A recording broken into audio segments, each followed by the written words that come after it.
വൈവിധ്യമാർന്ന ഇന്ത്യൻ മാമ്പഴങ്ങളുടെയും മാമ്പഴ വിഭവങ്ങളുടെയും പ്രദർശനവുമായി Indian mango മാനിയയ്ക്ക് ലുലുവിൽ തുടക്കമായി. അബുദാബിയിൽ നടന്ന ചടങ്ങിൽ യുഎയിലെ Indian ambassador Sanjay Sudhir Indian mango mania ഉദ്ഘാടനം ചെയ്തു.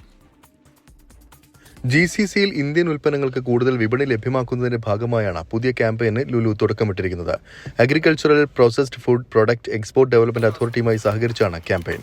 അബുദാബി ഖലീദിയ മാളിലെ ലുലു ഹൈപ്പർ മാർക്കറ്റിൽ നടന്ന ചടങ്ങിൽ Lulu group chairman MA Yusuf Ali, APEDA deputy general manager doctor CB Singh, Rohit Mishra എന്നിവരുടെ സാന്നിധ്യത്തിൽ യുഎയിലെ Indian ambassador Sanjay Sudhir Indian mango mania ഉദ്ഘാടനം ചെയ്തു. ഇന്ത്യൻ ഉൽപ്പന്നങ്ങൾക്ക് GCC വിപണികളിൽ ലുലു നൽകുന്ന പിന്തുണ പ്രശംസനീയമാണെന്ന് അംബാസിഡർ സഞ്ജയ് സുധീർ പറഞ്ഞു. ഇന്ത്യയിലെ കാർഷിക മേഖലയ്ക്ക് പിന്തുണ ഉറപ്പാക്കുന്നതിന്റെ ഭാഗമായാണ് ക്യാമ്പയിൻ നടപ്പാക്കുന്നതെന്ന് Lulu global operations director Saleem MA പറഞ്ഞു.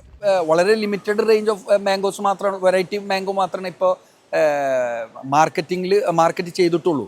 അപ്പോൾ നോർത്ത് ഈസ്റ്റിൻ്റെ വെറൈറ്റി വന്നു കഴിഞ്ഞിട്ടുണ്ടെന്നുണ്ടെങ്കിൽ അത് നാട്ടിലത്തെ കർഷകർക്കും അതേമാതിരി തന്നെ നമ്മളുടെ രാജ്യത്തിനും വലിയ ഒരു GDP-യിലൊക്കെ വലിയ ഇത് വരാൻ സാധ്യതയുള്ളതാണ്. കേസർ, ലാംഗ്ര, അമ്രപാലി, വൃന്ദാവനി തുടങ്ങിയ വടക്ക് കിഴക്കൻ മേഖലകളിലെ മാമ്പഴങ്ങളും അൽഫോൺസ, ബദാമി, നീലം തുടങ്ങിയ ദക്ഷിണേന്ത്യൻ മേഖലയിലെ മാമ്പഴങ്ങൾ ഉൾപ്പെടെ മേളയുടെ ഭാഗമായി ലുലുവിൽ ഒരുക്കിയിട്ടുണ്ട്. 24 ദുബായ്.